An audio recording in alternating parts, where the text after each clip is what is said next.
Revistas Espíritas.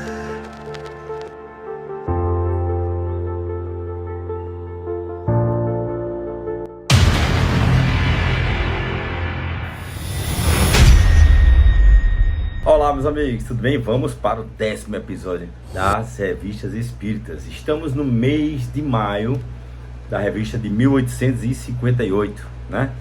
Agora, após falarmos das metades aí, almas gêmeas, né? Então a gente vai falar hoje sobre uma comunicação de Mozart. Olha só aí, para quem é músico, como eu também, gosto muito de música, faço música, então é bastante interessante ouvir esse espírito que habitou aqui entre nós. E vamos ver que tipo de comunicação foi essa, onde é que ele se encontra, o que é que ele vê, percebe sobre a sua existência, né? E seu momento também, onde ele está lá nessa situação. Vamos lá, só para a gente começar, maio de 1858, vai ficar bem explicado aqui que foram duas comunicações com esse espírito que se diz ser Mozart e que realmente tem toda a veracidade ali, tem todos os traços de que realmente pode ser ele, tá? Então, para explicar isso, vamos ler aqui o que é que Kardec fala. Um dos nossos assinantes nos enviou as duas entrevistas que se seguem. Duas entrevistas, que ele chama a primeira de primeira palestra e a segunda entrevista de segunda palestra, ok? Vamos lá. Ignoramos onde e quando se realizaram. Não conhecemos o interpelante nem o médium. Somos completamente estranhos a tudo isso. Entretanto, é notável a perfeita concordância que há entre as respostas obtidas e as que foram dadas por outros espíritos sobre vários pontos capitais da doutrina, em circunstâncias completamente diferentes, por quanto a nós, quer quanto a outras pessoas, e que transcrevemos em números anteriores em O Livro dos Espíritos. Sobre tal similitude, chamamos a atenção dos nossos leitores, que dela tirarão a conclusão que lhes parecer mais adequada. Aqueles, pois, que ainda pudessem pensar que as respostas às nossas perguntas são um reflexo de nossa opinião pessoal, verão por aqui se, nessa ocasião, nos foi possível exercer qualquer influência. Ou seja, aqui ele diz que realmente recebeu essas comunicações, vê a veracidade nisso, vê o conteúdo, né? E que ele, para quem duvida que realmente Allan Kardec dá muito, assim, a sua opinião, é imparcial, então aqui ele recebe essas comunicações e coloca e explica, olha, isso é estranho a gente, não foi da comunicação vinda do nosso grupo, né, dos nossos médios, eu não sei quem foram os médios, não sei quem foi, né, o interpelante, mas enfim, ele viu uma veracidade nisso e trouxe pra gente. E depois, lá nas outras revistas espíritas, vai ver que realmente, de fato, é o Mozart, né? Então vamos lá, primeira palestra foi a primeira comunicação com esse espírito que se diz ser Mozart. Ele pergunta, em nome de Deus, é o espírito de Mozart? Quando essa pergunta é interessante, porque sempre a pergunta tem que se dirigir ao espírito em nome de Deus, do Todo-Poderoso, porque os espíritos que querem enganar, né, os espíritos inferiores, quando se dirige essa palavra Deus, eles não conseguem nem sequer se comunicar, ou gagueja, ou não conseguem se manifestar de alguma forma, porque a palavra de Deus é muito respeitada, né, em todos os níveis espirituais, ok? Então, em nome de Deus, é o espírito de Mozart, e o espírito responde, sim. Segunda, por que é Mozart e não outro espírito? Ele responde, foi a mim que evocaste, então vim. Ele vai começar a fazer as perguntas para ver o nível de entendimento da doutrina espírita, né? De todo esse estudo, para ver se está de acordo. Ele faz algumas perguntas, eu vou ler só mais essa, e depois a gente vai para algumas perguntas que eu achei mais interessantes. Que é um médium? O espírito responde, o agente que une o meu ao teu espírito. Ok, vamos lá. A 13, o que entendes pelo vocábulo alma? O espírito responde, centelha divina. 14, e por espírito? Aí ele responde aqui, espírito e alma são a mesma coisa. E a gente sabe que de fato é, né? A diferença é que alma, a gente tem alma quando a gente tem esse corpo ainda, quando a gente está encarnado. Quando ele não está encarnado, a gente está em algum mundo espiritual, alguma esfera espiritual, a gente não tem mais a alma, porque não tem o corpo, mas somos espíritos, ok? E aí eu pulo para 23, que eu achei bacana. Uma hierarquia dos espíritos faz supor uma hierarquia de residências? Existe esta Sob que forma? Bacana a resposta. A inteligência, que é dom de Deus, é sempre a recompensa das virtudes. Caridade, amor ao próximo. Os espíritos habitam diferentes planetas conforme o seu grau de perfeição. Neles desfrutam maior ou menor felicidade. Ou seja, lá a velha questão, será que nos planetas existem vidas? Todos eles existem vidas, tá? Todos eles existem. Então existe extraterrestre e existe extraterrestre da nossa Terra, como nós somos extraterrestres da Terra do outro, né? Então, esse nome é muito relativo. Ou seja, existem habitantes de todos os planetas. Há muitas moradas na casa do nosso Pai. Beleza? Então, e esses planetas têm o mesmo nível intelectual? Não, como ele mesmo responde aqui, está completamente de acordo com o que a gente estuda.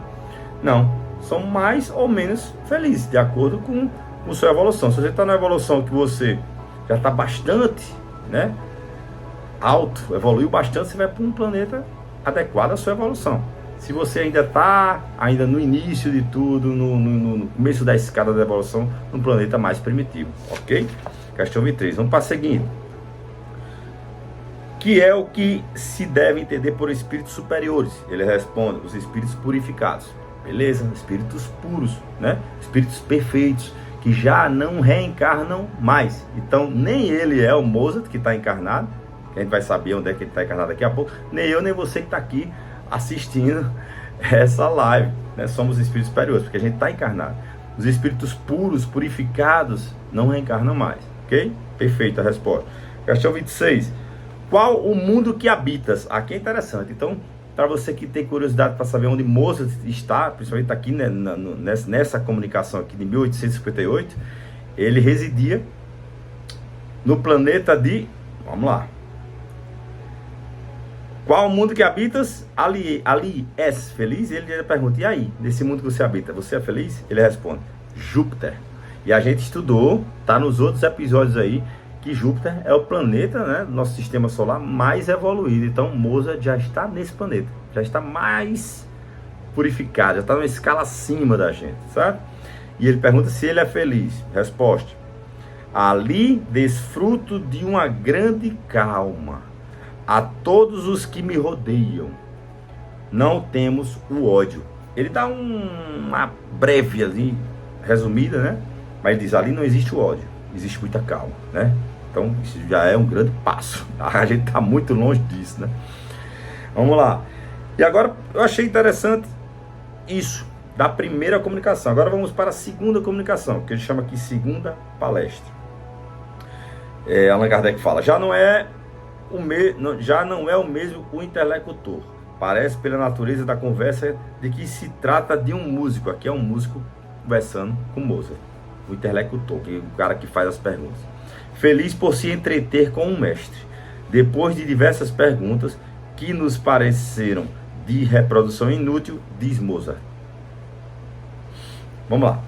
Esse intelectual ele pergunta a Mozart o que é melodia, né? Já foi logo no assunto que lhe é mais interessante, né? E aí Mozart responde: para ti é muitas vezes uma lembrança da vida passada. Teu espírito recorda aquilo que entreviu no mundo melhor. No planeta Júpiter, onde habito, há melodia em toda parte, no murmúrio das águas, no ciciar das folhas, no canto do vento, as flores rumorejam e cantam. Tudo produz som melodiosos. Olha só, dá um ponto aqui, parênteses. E lá existe folha, canto do vento, flores? Existe. Por que a gente não vê? Em primeiro lugar, a gente não tem tecnologia ainda suficiente para observar, né, o que tem no interior desses planetas próximos a gente. E se conseguir, será que esse nosso equipamento consegue ver tudo isso em outra dimensão, em outra vibração? Porque pode existir uma folha aqui no nosso planeta, pode existir uma folha em Júpiter, pode existir uma folha no mundo espiritual. Todas são uma folha, mas estão em vibração diferente. Então, a gente que é inferior não consegue ver, porque eles estão em outra dimensão. E quanto mais evoluído essa folha, mais bela será. É tudo uma questão de lógica, né? É um princípio de sequência. Mais evoluído, mais belo. Não necessariamente a gente que é mais inferior vai conseguir ver o que está na frente da gente. A gente tem que evoluir para chegar a isso. Evoluir nossos sentidos, evoluir nossos membros, nosso corpo, para poder enxergar, sentir, compreender. Faz parte, é uma evolução, ok? Continuando. Produz sons melodiosos. Ser bom, alcança esse planeta por tuas virtudes. É o que eu falei. Bem escolheste, cantando Deus. A música religiosa auxilia a elevação da alma. Como eu gostaria de vos poder inspirar o desejo de ver esse mundo onde somos tão felizes. Olha aí. Ali somos todos caridosos. Todos caridosos. Fora da caridade não há salvação. Esse é o lema do Espiritismo. Fora da caridade não há salvação. Ou seja, não adianta, a gente não vai conseguir chegar a esses planetas, a essa evolução, sem ser caridoso. Sem ajudar ao próximo, sem amar ao próximo. Estamos muito distante disso. Como eu gostaria de vos poder inspirar. Ele fala, a natureza tão admirável, ou seja, a natureza mais evoluída, mais bela. Tudo nos inspira o desejo de estar com Deus. A proximidade de Deus, né? Estamos mais evoluídos, estamos mais próximos de Deus. Coragem, coragem. Acreditar em minha comunicação espírita. Sou eu mesmo que aqui me encontro. Desfruto o poder de vos dizer aquilo que experimentamos. Posso vos inspirar bastante o amor ao bem, a fim de vos tornardes dignos desta recompensa, que nada é em comparação com outras a que aspiro. Olha que bacana, né? Olha que bacana. Ele pode inspirar os espíritos bons, espíritos mais evoluídos, podem inspirar os que estão abaixo. E isso é fato, isso de fato ocorre. Vamos lá. Nossa música é a mesma em outros planetas? O interlocutor faz a pergunta. Não, nenhuma música vos pode dar uma ideia de que temos ali. É divina. Ó felicidade! Procura merecer o gozo de semelhantes harmonias. Luta, tem coragem. Não temos instrumentos, são as plantas e os pássaros, os coristas. O pensamento compõe e os ouvintes gozam sem audição material, sem um concurso da palavra. E isso a uma distância incomensurável. Nos mundos superiores, isto é ainda mais sublime. Olha só. Então a música mais bela que a gente possa imaginar aqui está muito aquém das músicas dos mundos superiores. Natural, né? Como tudo evolui. Próximo aqui. Qual a duração de vida de um espírito encarnado em outro planeta que não o nosso? Aí Mozart responde. Curta nos planetas inferiores, mais longa nos mundos como esse, onde tem a felicidade de estar. E ele vai dizer aqui. Em Júpiter, ela é em média de 300 a 500 anos. Ou seja, o habitante de Júpiter, o espírito habitante de Júpiter, ele vai estar lá reencarnado em média de 300 a 500 anos. Eu tinha falado no episódio anterior, no 9º, que era aproximadamente isso. E aqui ele responde, certo? Questão 6. Não seríamos mais felizes se ficássemos como espírito? Bacana, porque tem muita gente que diz, para que a gente reencarnar? Né? Se a gente também pode evoluir em espírito. E aí ele responde, não. Estacionaríamos, pedimos a reencarnação a fim de avançarmos para Deus. Bacana, né? Muito bacana. Aí ele continua com algumas perguntas. Essa aqui foi a que eu achei mais interessantes.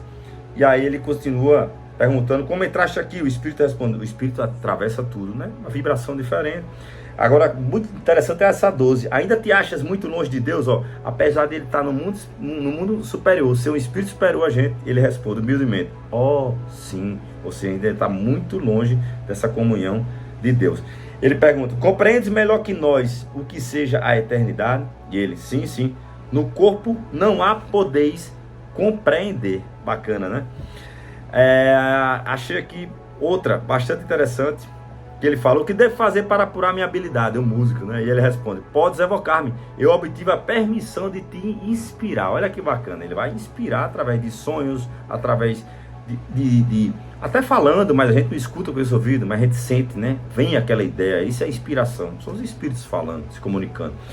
Porque a Ave Maria me comove até as lágrimas? O interlocutor, e ele responde, teu espírito se desprende, junta-se ao meu e ao de Pergolese, eu acho que é isso a pronúncia, que me inspirou aquela hora, mas eu esqueci aquele trecho. Aqui ele fala, o próprio moço que esqueceu aquele trecho, e aí ele pergunta, o interlocutor na próxima, como pudeste esquecer a música composta por ti mesmo?